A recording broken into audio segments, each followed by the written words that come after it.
Haleluya. Selamat pagi Bapak Ibu Saudara, Shalom. Sekali lagi Shalom. Bagaimana kabarnya hari ini? Luar biasa, amin. Saya percaya kita semua hidup dalam berkat Allah, amin. Saya percaya kita semua ada dalam perlindungan Tuhan. Mari Bapak Ibu Saudara, pagi hari ini kita akan satukan hati kita. Kita akan datang di hadapan Tuhan. Kita akan datang di hadapan Bapa kita yang sungguh baik. Mari tundukkan kepala kita, kita akan berdoa. Kami mengucap syukur Tuhan. Engkau Bapa yang sungguh baik. Engkau teramat baik Tuhan. Pagi hari ini kami boleh ada sebagaimana kami ada semua karena anugerah Tuhan. Semua karena cinta Tuhan dalam kehidupan kami. Ini kami Tuhan Yesus. Kami mau datang bawa syukur kami. Kami mau datang bawa setiap pujian penyembahan kami di hadapan-Mu. Terima kasih Tuhan Yesus. Berkati kami. Berkati kami yang datang pagi hari ini. Berkati kami Tuhan Yesus. Berkati kami yang datang dalam hadirat-Mu, memuji dan menyembah-Mu Tuhan. Dimanapun kami berada, biarlah sungguh Tuhan hadirat-Mu boleh kami rasakan Tuhan pagi hari ini. Terima kasih Tuhan Yesus. Terima kasih. Terima kasih buat anugerah Tuhan yang indah, buat kebaikan Tuhan yang luar biasa. Terima kasih Bapa, Engkau sungguh baik. Engkau teramat baik. Kami datang kepada Tuhan Yesus. Haleluya. Haleluya. Amin Tuhan.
ada memberikan kegirangan dalam kehidupan kami. Terima kasih Tuhan.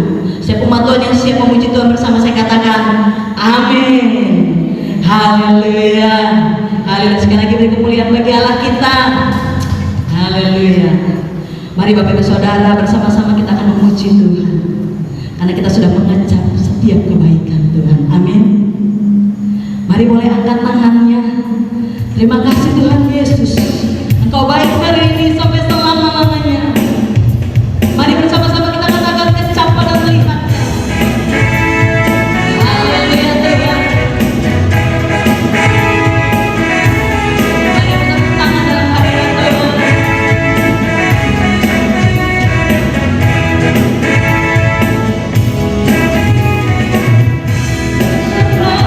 Dan lihatlah betapa baiknya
kita tundukkan kepala kita.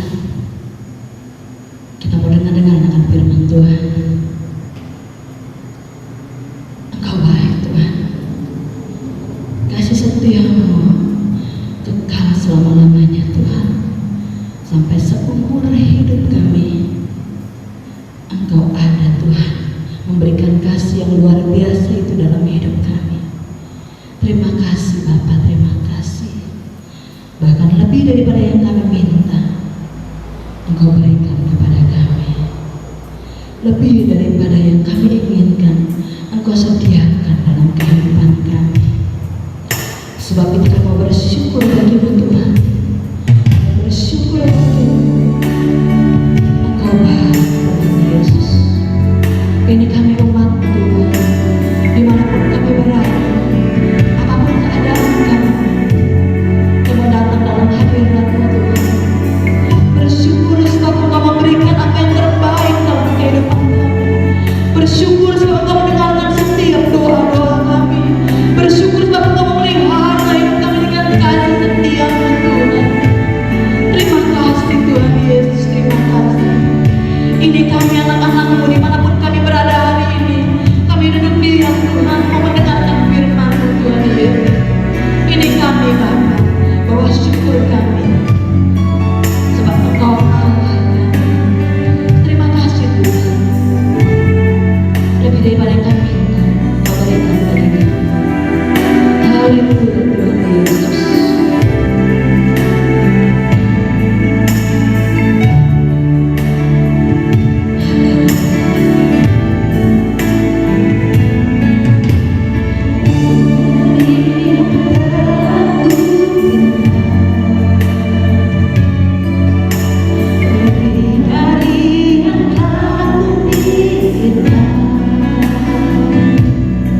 Engkau baik, Engkau menjadikan kami indah dan berharga di mata-Mu.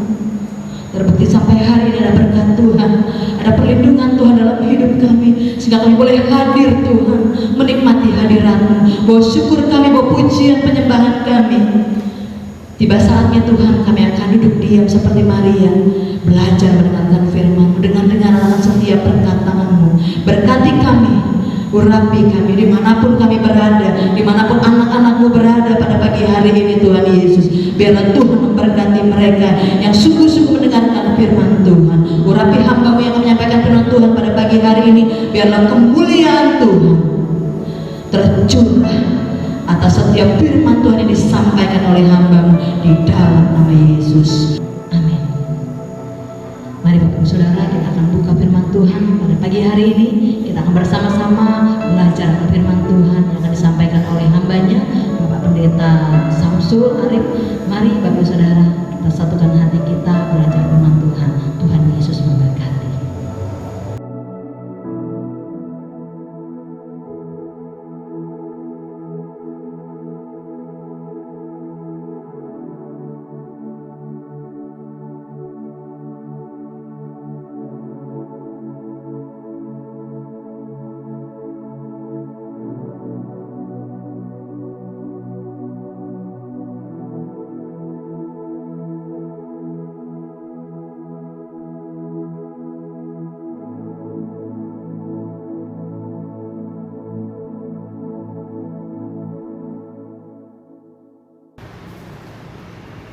Puji Tuhan, Shalom, selamat pagi Bapak Ibu Saudaraku.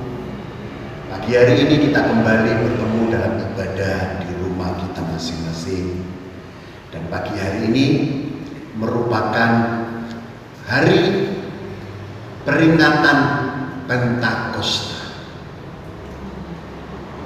yaitu hari di mana Tuhan mencurahkan Roh Kudus-Nya kepada murid-muridnya di sebuah tempat yang bernama Loteng Yerusalem. Kurang lebih 120 orang, demikian yang dikatakan oleh Alkitab. Mereka berkumpul berdoa selama 10 hari dan mereka mendapatkan kuasa itu. Di atas kepala mereka ada lidah-lidah api dan mereka mulai berbahasa roh dan mereka penuh Roh Kudus. Bapak Ibu, apakah Roh Kudus itu masih penting bagi hidup kita? Apakah Roh Kudus itu adalah satu-satunya jawaban bagi kehidupan kita di tengah-tengah kondisi yang semakin sulit yang kita hadapi? Kita tahu bahwa Tuhan sendiri sudah menetapkan hari-hari raya orang Yahudi atau orang Israel menjadi suatu ketetapan kudus, menjadi pertemuan kudus yang harus diperingati turun-temurun. Ada 7 hari raya dibagi menjadi 2. Yang pertama adalah hari raya hujan awal. Hari raya hujan awal ini terdiri dari Paskah, ini sudah kita peringati. Kemudian hari raya roti tidak beragi, hari raya buah sulung, dan yang keempat adalah hari raya Pentakosta. Dan bagian yang kedua itu ada hari raya hujan akhir, atau terdiri dari 3, yaitu hari raya peniupan nafiri, hari raya pendamaian, dan hari raya pondok daun. Bapak Ibu Saudara yang dikasihi Tuhan, berbicara tentang Roh Kudus, kita bukan berbicara tentang materi atau benda, tetapi kita berbicara yaitu tentang pribadi, tentang oknum yang suka memimpin, oknum yang begitu sangat bijaksana, yang mengajar dan membimbing, sehingga kita bisa mewujudkan rencana Tuhan di dalam kehidupan kita. Roh Kudus adalah anggota yang sangat penting dalam Trinitas. Ada kita kenal Allah Bapa, Allah Anak, dan Allah Roh Kudus. Kedudukannya itu setara. Tidak ada yang lebih tinggi dan tidak ada yang lebih rendah. Karena Allah Bapa itu adalah perancang, Allah Anak itu adalah pelaksana, dan Allah Roh Kudus itu adalah menerapkan. Mari kita akan menyelidiki firman Tuhan. Betapa pentingnya Roh Kudus bagi kehidupan kita. Tema firman Tuhan pagi hari ini adalah pekerjaan Roh Kudus dalam diri orang percaya. Mari kita membaca Alkitab kita. Kita buka di dalam Injil Yohanes pasal 20 ayat 19 sampai dengan ayatnya yang ke-23. Demikian firman Tuhan. Ketika hari sudah malam pada hari pertama minggu itu, berkumpullah murid-murid Yesus di suatu tempat dengan pintu-pintu yang terkunci, karena mereka takut kepada orang-orang Yahudi. Pada waktu itu datanglah Yesus dan berdiri di tengah-tengah mereka dan berkata, "Damai sejahtera bagi kamu." Dan sesudah berkata demikian, Ia menunjukkan tangannya dan lambungnya kepada mereka. Murid-murid itu bersukacita ketika melihat Yesus. Maka kata Yesus sekali lagi, "Damai sejahtera bagi kamu. Sama seperti Bapa mengutus aku, demikian juga sekarang aku mengutus kamu." Dan sesudah berkata demikian, Yesus mengubusi mereka dan berkata, "Terimalah Roh Kudus. Jikalau kamu mengampuni dosa orang, dosanya diampuni. Dan jikalau kamu menyatakan dosa orang tetap ada, dosanya tetap ada." Ya, Puji Tuhan. Peranan Roh Kudus di dalam diri orang percaya. Yang pertama, firman Tuhan mengatakan, peranan Roh Kudus itu adalah mengatasi pencobaan. Bapak Ibu Saudaraku, hidup tidak lepas dari masalah. Hidup itu selalu bersahabat, bergumul, dan bergaul dengan masalah-masalah yang ada. Ada masalah yang ringan, ada yang masalah yang cukup berat, ada masalah yang sangat berat sekali. Tapi semua masalah ini bisa mempengaruhi suasana hati dan pikiran seseorang. Itulah sebabnya orang bisa kehilangan semangat hidup, orang bisa kehilangan sejahtera, orang bisa kehilangan sukacita dan damai di dalam hidupnya. Bahkan orang bisa mengalami depresi dan kekecewaan yang begitu amat sangat di dalam hidup mereka, seperti yang dialami oleh para murid pada saat itu. Mereka mengalami tekanan dan masalah yang berat di dalam hidup mereka. Jadi itulah sebabnya pentingnya Roh Kudus bagi hidup kita, karena Roh Kudus itu mengatasi pencobaan. Coba kita membuka Alkitab kita, 1 Korintus pasal 2 ayat 9 sampai dengan ayatnya yang ke-10.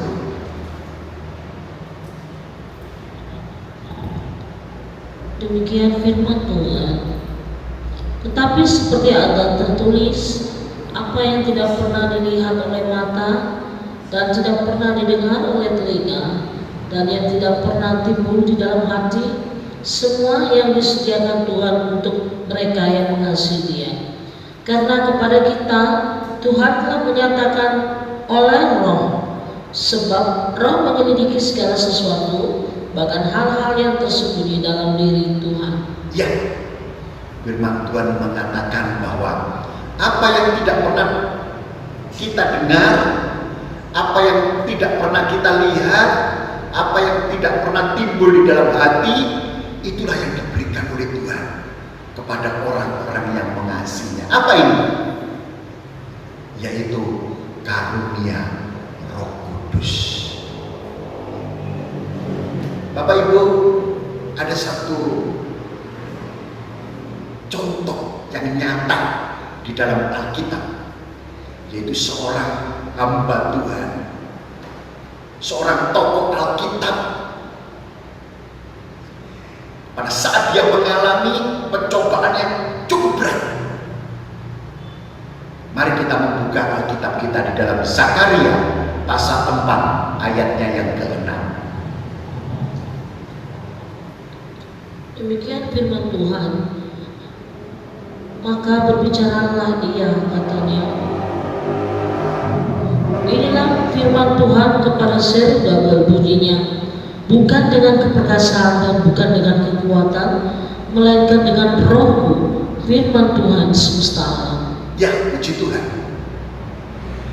Pada tahun 538 sebelum Masehi, Raja Kores mengeluarkan sebuah dekret agar supaya mengizinkan bangsa Israel kembali ke yaitu negara mereka kembali, dan diizinkan untuk mendirikan Bait Allah. Dan Kores sebagai raja yang memberikan dekret tersebut menjanjikan segala apa yang diperlukan oleh bangsa Israel itu akan dipenuhi semuanya. Sehingga pada saat itu yang memimpin perjalanan pulang ke Yerusalem itu adalah Zerubabel, dengan membawa kekayaan, emas dan lain sebagainya untuk bisa membangun kembali Bait Allah. Itu bukan pekerjaan berat, karena di pikiran Kores, di pikiran Zerubabel, perjalanan ini akan banyak masalah. Di tengah perjalanan akan ada banyak perampok-perampok. Di tengah perjalanan mereka sudah dibayangi kematian, kesusahan, peperangan, dan lain sebagainya. Tetapi Zerubabel sudah terlanjur berbicara bahwa bukan dengan kekuatan, bukan dengan keperkasaan, tetapi oleh Roh-Ku, kata Tuhan. Terus sebabnya Zerubabel gengsi untuk menghadap kepada Kores agar supaya Kores itu bisa memberikan perlindungan secara militer, supaya bangsa Israel bisa selamat sampai ke negara mereka. Ini ujian bagi Zerubabel. Dia sudah terlanjur berkata, bukan dengan kekuatan dan bukan dengan keperkasaan. Keperkasaan dan kekuatan ini memiliki 3 arti kata. Yang pertama adalah kekuatan senjata atau militer. Kemudian yang kedua adalah kuasa politik. Dan yang ketiga itu adalah sumber daya manusia atau kekuatan manusia. Dan 3 hal inilah Bapak Ibu yang dianggap sebagai sesuatu yang bisa mewujudkan bahwa manusia itu bisa berhasil sukses di dalam kehidupan mereka. Tetapi itu bisa dibuktikan oleh Zerubabel, bukan dengan kekuatan senjata atau militer, bukan dengan kuasa politik, dan bukan sumber daya manusia, tetapi oleh Roh-Ku. Firman Tuhan katakan, kata Tuhan. Dan itu terjadi. Perjalanan yang dipimpin oleh Zerubabel itu mengalami keberhasilan. Kenapa? Karena Tuhan sendiri mengirimkan bala tentaranya untuk memimpin bangsa Israel di tengah perjalanan yang cukup berbahaya, menantang, sampai di negaranya dan mereka bisa mendirikan Bait Allah. Jadi benarlah apa yang dikatakan di dalam Habakuk, Hagai pasal 2 ayat 8 sampai dengan ayatnya yang ke-10. Coba kita baca ya. Aku akan menggoncangkan segala bangsa, sehingga barang yang indah-indah kepunyaan segala bangsa datang mengalir. Maka aku akan memenuhi rumah ini dengan kemegahan, firman Tuhan semesta alam. Kepunyaanku lah perak dan kepunyaanku lah emas. Demikianlah firman Tuhan semesta alam.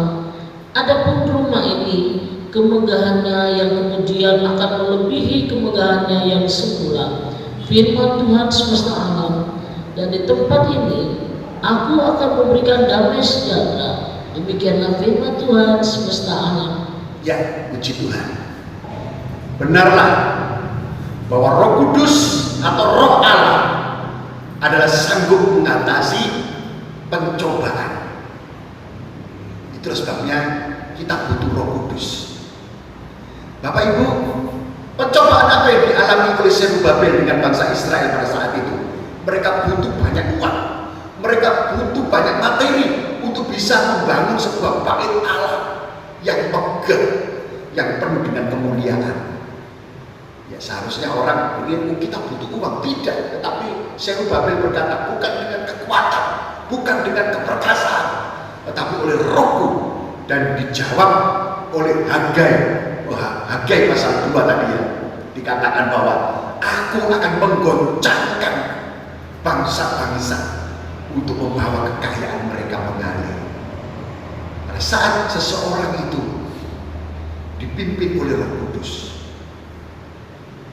maka pekerjaan Tuhan itu bisa berhasil, maka keuangan itu akan mengalir.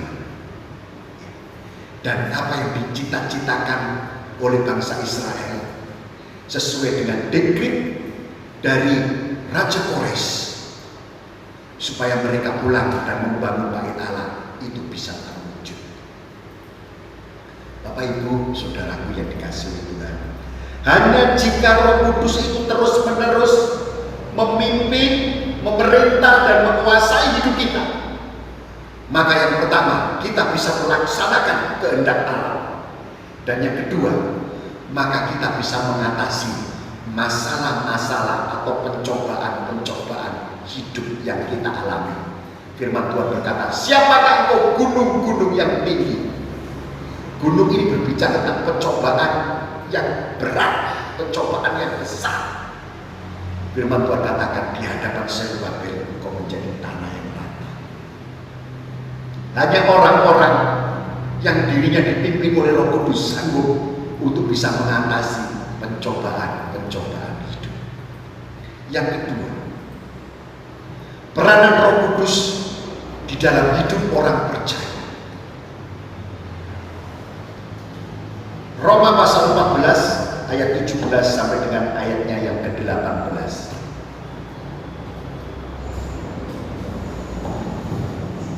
Demikian firman Tuhan.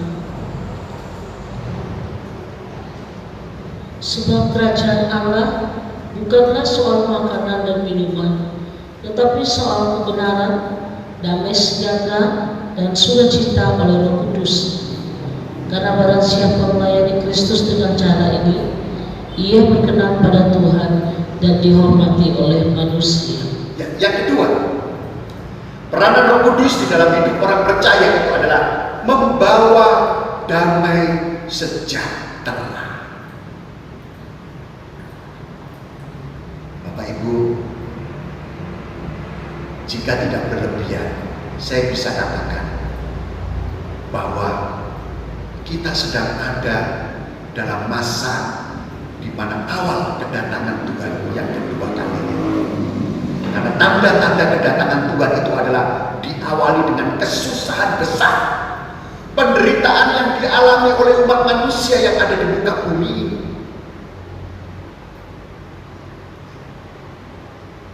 Itu sebabnya banyak orang sekarang kehilangan damai sejahtera.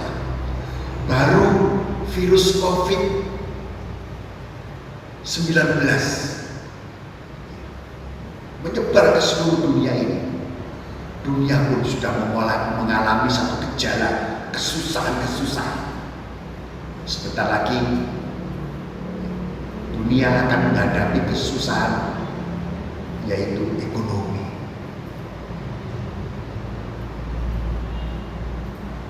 Orang kehilangan damai sejahtera, hidup susah.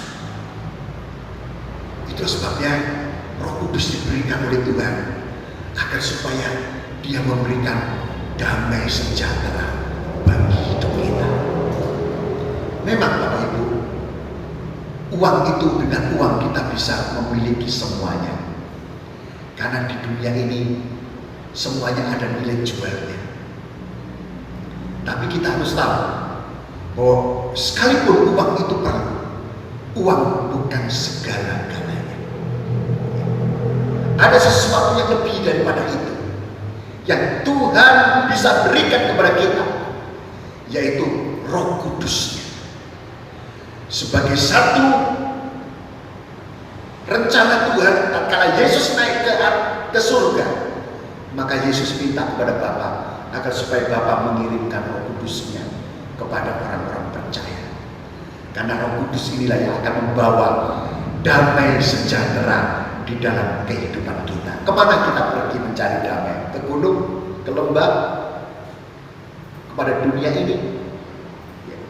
Semuanya damai itu sifatnya hanya sementara, hanya damai yang semu. Tetapi kita dapatkan damai yang sesungguhnya.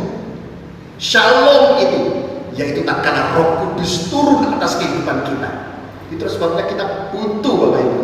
Kita perlu supaya Roh Kudus itu setiap hari memenuhi kita. Itu menjadi satu doa kita, harus menjadi satu permintaan kita kepada Tuhan. Tuhan, penuhi aku dengan Roh Kudus-Mu. Apakah kalau hidup kita tiap hari dipenuhi dengan Roh Kudus, berarti hidup kita Roh Kudus itu semakin banyak di dalam kehidupan kita? Tidak seperti itu.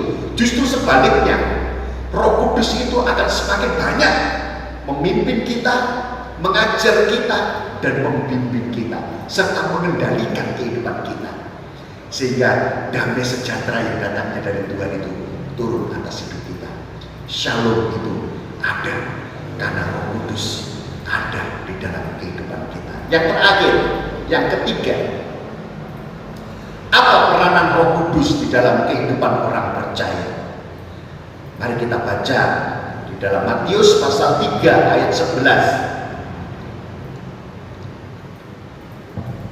Demikian firman Tuhan, aku membaptis kamu dengan air sebagai tanda pertobatan, tetapi Ia yang datang kemudian daripadaku lebih berkuasa daripadaku, dan aku tidak layak melepaskan kasurnya.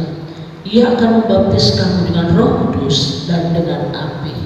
Ya, firman Tuhan katakan, Yohanes membaptis dengan air, tetapi Yesus membaptis dengan Roh. Dia adalah pembaptis Roh. Dia bukan hanya membaptis Roh Kudus, membaptis dengan Roh Kudus, tetapi firman Tuhan juga mengatakan dia juga membaptis dengan api, yaitu kuasa Allah. Diawali selama 10 hari murid-murid Tuhan di kota Yerusalem, mereka mulai mengoreksi diri mereka sendiri. Kemudian mereka berdoa bersama-sama. Baru ada perbaikan dari Tuhan. Ada kuasa Tuhan yang turun atas kehidupan mereka. Itu awal daripada kejadian para murid dipenuhi dengan Roh Kudus. Dari prinsip yang sama, kita bisa menerima Roh Kudus, yaitu tatkala kita sudah mulai, yaitu mengoreksi kehidupan kita. Ada hal-hal yang tidak berkenan di dalam kehidupan kita. Kita minta pengampunan dari Tuhan. Kita siap melepaskan segala sesuatu agar supaya kendali Roh Kudus atas kehidupan kita dia lebih leluasa. Dan kalau Roh Kudus bisa mengendalikan kehidupan kita secara luasa, maka kita dimungkinkan untuk bisa melaksanakan apa yang menjadi rencana Tuhan di dalam kehidupan kita. Bapak Ibu, kita melihat satu contoh dari Ibrani pasal 12 ayat 16 sampai dengan ayatnya yang ke-17. Janganlah ada orang yang menjadi cabul atau yang mempunyai nafsu yang rendah seperti Esau, yang menjual hak kesulungannya untuk sepiring makanan. Sebab kamu tahu bahwa kemudian ketika ia hendak menerima berkat itu, ia ditolak, sebab ia tidak beroleh kesempatan untuk memperbaiki kesalahannya, sekalipun ia mencarinya dengan mencucurkan air mata. Ya, firman Tuhan kasih sebuah contoh, yaitu seorang yang sesungguhnya seharusnya menerima berkat kesulungan, tetapi gagal untuk bisa menerima berkat kesulungan itu. karena hawa nafsunya yang rendah, yaitu karena makanan. Sepiring kacang merah. Berkat kesulungan itu ditukar dengan sepiring kacang merah. Dan karena dia sadar, dan firman Tuhan katakan, dia menangis, dia meraung dengan mencucurkan air mata. Tetapi semua air mata itu sia-sia. Sehingga esok betul-betul dia kehilangan sejahtera yang dijanjikan oleh Tuhan kepada dia, yaitu hak kesulungan. Itu yang pertama, itu contoh yang pertama. Mari kita melihat bahwa apakah pekerjaan Roh Kudus itu mengatasi dosa. Mari kita buka di dalam Roma pasal 8 ayatnya yang ke-11. Demikianlah firman Tuhan. Dan jika kita adalah anak, maka kita juga adalah ahli waris. Maksudnya orang-orang yang berhak menerima janji-janji Tuhan, yang akan menerimanya bersama-sama dengan Kristus, yaitu jika kita menderita bersama-sama dengan Dia, supaya kita juga dipermuliakan bersama-sama dengan Dia. Ya. Firman Tuhan katakan bahwa kita ini ahli waris. Orang-orang yang berhak untuk menerima janji. Kalau Tuhan berjanji kepada bangsa Israel bahwa anak sulung itu akan menerima hak kesulungan, buah kesulungan, warisan kesulungan. Tetapi ada satu contoh yang dikatakan oleh Alkitab yang sudah kita bahas tadi, yaitu Esau yang kehilangan warisannya, hak kesulungannya, karena nafsunya yang rendah, semangkok kacang merah. Kembali firman Tuhan mengatakan kepada kita bahwa Roh Kudus yang kita terima, yang memungkinkan kita bisa menjadi ahli waris kerajaan Allah. Jadi Bapak Ibu, Roh Kudus itu disebut sebagai roh penderitaan. Kalau seorang percaya itu kuat di dalam menghadapi penderitaan. Penderitaan itu bukan hanya masalah-masalah yang datang karena kesalahan hidup kita, tetapi roh penderitaan itu adalah bisa berbicara bagaimana kita menolak segala dosa-dosa. Itu penderitaan bagi kehidupan kita, penderitaan bagi daging. Dan kalau Roh Kudus itu turun, dia memampukan kita, karena dia adalah roh penderitaan yang membuat seseorang itu sanggup untuk mengalami kemenangan di dalam kehidupan mereka. Coba kita membuka di dalam ayat yang terakhir, Efesus pasal 2 ayat 1 sampai dengan ayatnya yang ke-6. Demikianlah firman Tuhan. Kamu dahulu sudah mati karena pelanggaran-pelanggaran dan dosa-dosa. Kamu hidup di dalamnya karena kamu mengikuti jalan dunia itu, karena kamu mentaati penguasa kerajaan angkasa, yaitu roh yang sekarang sedang bekerja di antara orang-orang durhaka. Sebenarnya dahulu kami semua juga terhitung dari antara mereka, ketika kami hidup di dalam hawa nafsu daging dan menuruti kehendak daging dan pikiran kami yang jahat. Pada dasarnya kami adalah orang-orang yang harus dimurkai, sama seperti mereka yang lain. Tetapi Tuhan yang kaya dengan rahmat, oleh karena kasih-Nya yang besar yang dilimpahkannya kepada kita, telah menghidupkan kita bersama-sama dengan Kristus, sekalipun kita telah mati oleh kesalahan-kesalahan kita. Oleh kasih karunia kamu diselamatkan, dan di dalam Yesus Kristus Ia telah membangkitkan kita juga dan memberikan tempat bersama-sama dengan Dia di surga. Ya, puji Tuhan.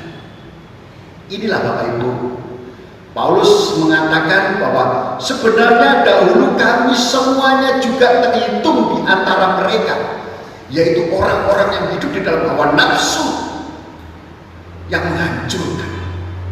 Dosa yang bekerja di dalam kehidupan seseorang itu bisa menghancurkan. Tetapi puji Tuhan, Roh Kudus yang memampukan kepada kita. Karena tatkala seseorang itu dipenuhi Roh Kudus, maka Roh Kudus itu akan memberikan petunjuk. Roh Kudus itu akan mengajar. Roh Kudus itu akan memenuhi. Bahkan Roh Kudus itu akan membimbing kehidupan kita. Sehingga tatkala Roh Kudus itu turun atas kehidupan kita, kita sanggup untuk mengatasi dosa-dosa yang membuat kehidupan kita seringkali hilang sukacita dan damai sejahtera, yang seringkali hidup kita tidak bisa melaksanakan apa yang menjadi kerinduan Tuhan untuk kita lakukan. Bapak Ibu Saudaraku yang dikasihi Tuhan, betapa pentingnya Roh Kudus bagi hidup kekristenan kita. Kita butuh terus dipenuhi dengan Roh Kudus. Pagi hari ini kita minta Roh Kudus penuhi aku. Biarlah kita undang Dia untuk masuk di dalam kehidupan kita, memenuhi kehidupan kita. Bapak Ibu Saudaraku, betapa pentingnya pekerjaan Roh Kudus di dalam kehidupan orang percaya. Jika sampai hari ini rasa berat di dalam kehidupan kita karena kita tidak sanggup mengatasi pencobaan-pencobaan hidup, kemana kita harus lari? Kemana kita harus mendapatkan pertolongan? Pertolongan manusia sangat-sangat terbatas.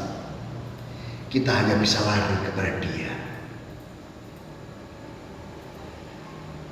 Jika hari-hari ini kita kehilangan damai sejahtera di dalam kehidupan kita, kemana kita akan pergi? Kemana kita mencari damai itu? Ke dunia? Dunia hanya memberikan damai yang sifatnya hanya sementara. Hanya Yesus yang sanggup memberikan damai sesungguhnya, yang akan memberikan sejahtera di dalam hati kita. Kemana kita lari untuk mengatasi dosa-dosa kita yang begitu membelenggu, yang membuat kehidupan kita kehilangan sukacita, kecuali kita lari kepada Dia. Bapak Ibu Saudaraku, itulah sebabnya pentingnya bagi kita untuk dipenuhi dengan Roh Kudus. Karena dengan dipenuhi dengan Roh Kudus itu merupakan suatu proses penyerahan hidup kepada Tuhan setiap hari, sehingga Roh Kudus itu semakin leluasa untuk memimpin, membimbing, mengarahkan, mengajar kita, sehingga kita menjadi pribadi-pribadi yang seperti apa yang Tuhan mau.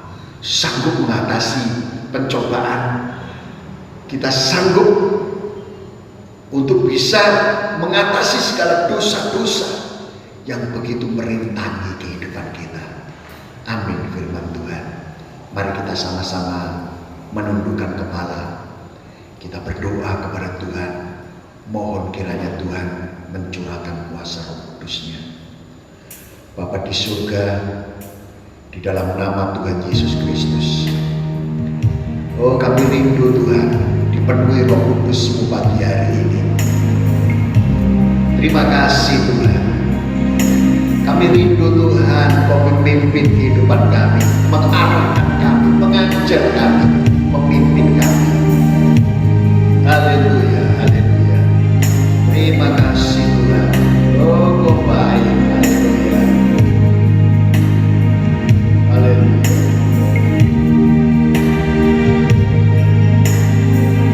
Terima kasih.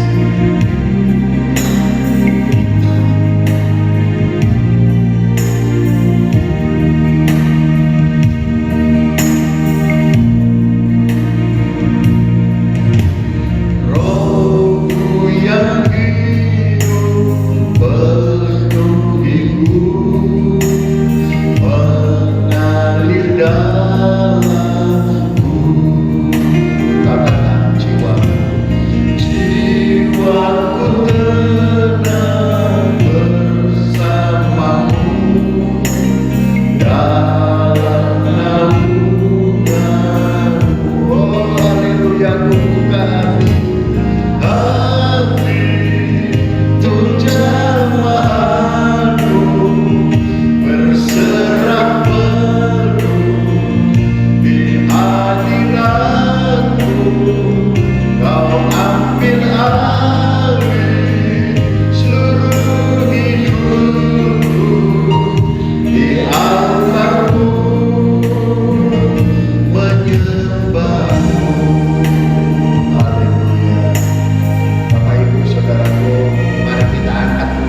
Tuhan kerinduan dan doa kami. Datanglah Roh Kudus, penuhi hidup kami. Karena kami sudah tidak sanggup menghadapi pencobaan hidup ini. Kami kehilangan damai sejahtera Tuhan. Bahkan kami tidak sanggup untuk mengatasi dosa-dosa yang begitu memerintangi kehidupan kami. Hanya kepadamu Tuhan kami menjerit pagi hari ini. Mohon kiranya Tuhan mengirimkan Roh Kudus-Mu untuk memenuhi kehidupan kami. Karena kami mau Tuhan dibimbing oleh Roh Kudus setiap hari. Supaya kami bisa melaksanakan pekerjaan Tuhan. Supaya kami bisa melaksanakan rencana Tuhan di dalam kehidupan kami. Terima kasih Roh Kudus. Penuhi kami dengan kuasa-Mu. Agar kami benar-benar sanggup mengatasi pencobaan hidup kami.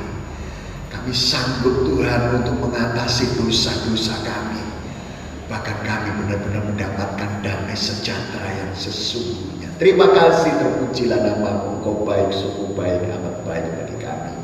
Berkati seluruh jemaat Tuhan yang sudah menguduskan hari Sabat pagi hari ini. Biarlah berkat Sabat itu turun atas mereka, tubuh jiwa roh mereka disegarkan, diberi kekuatan yang baru oleh Tuhan. Dan untuk menghadapi kehidupan seminggu ke depan ini, hamba-Mu berdoa menyerahkan seluruh umat-Mu ke dalam tangan kasih karunia-Mu. Kiranya Engkau tampil sebagai pembela yang membela, melindungi, menyertai, memimpin, memberkati seluruh umat-Mu. Apa yang mereka kerjakan, usahakan, rencanakan, Tuhan jualah yang menjadikannya berhasil. Berkati dengan berkat pernikahan, suami mengasihi istri, istri tunduk pada suami, anak-anak hormat pada orang tua mengasihi anak-anak, dan anak-anak kami tumbuh sehat, penuh hikmat, akal budi, cerdas dan pandai. Berkati Tuhan seluruh umat-Mu dengan berkat Abraham, berkat Ishak, berkat Yakub, berkat Israel, dengan berkat kehidupan di rumah umat-Mu ada makanan, minuman, ada damai sejahtera, hadirat Tuhan, suasana surga yang dapat mereka rasakan. Terima kasih Bapa. Kami membawa bangsa dan negara kami, Republik Indonesia. Kami berdoa untuk Bapak Presiden, Wakil Presiden, demikian juga pejabat-pejabat tertinggi, baik di pusat demikian juga di daerah, di dalam menghadapi normalisasi kembali Tuhan kehidupan berbangsa dan bernegara. Tuhan tolong mengarahkan, memberikan hikmat-Mu sehingga pemimpin-pemimpin kami adalah pemimpin-pemimpin yang sukses membawa kemajuan bagi bangsa dan negara kami. Rakyat sejahtera, rakyat makmur, hidup penuh dengan sukacita dan damai sejahtera. Bekerja Tuhan, berkati bangsa kami, berkati kota kami Bandar Jaya, ada hujan pertobatan, hujan keselamatan, bahkan berkati gereja kami, karena sebentar lagi kami pasti akan bisa kembali beribadah, memuji dan memuliakan nama Tuhan di gereja di mana kami berjemaat. Terima kasih. Berkati hamba-hamba Tuhan, berkati Bapak Andreas, Bapak Togar, demikian juga Bapak Cici. Tuhan hiburkan, beri kekuatan, beri kesehatan. Demikian juga kami semuanya. Terima kasih Bapak, kami bersyukur. Biarlah damai sejahtera Tuhan Yesus Kristus yang melampaui segala akal memelihara hati dan pikiran seluruh umat-Mu mulai hari ini sampai Maranatha. Tuhan datang kembali. Setiap kita yang percaya, mari kita katakan amin. Puji Tuhan.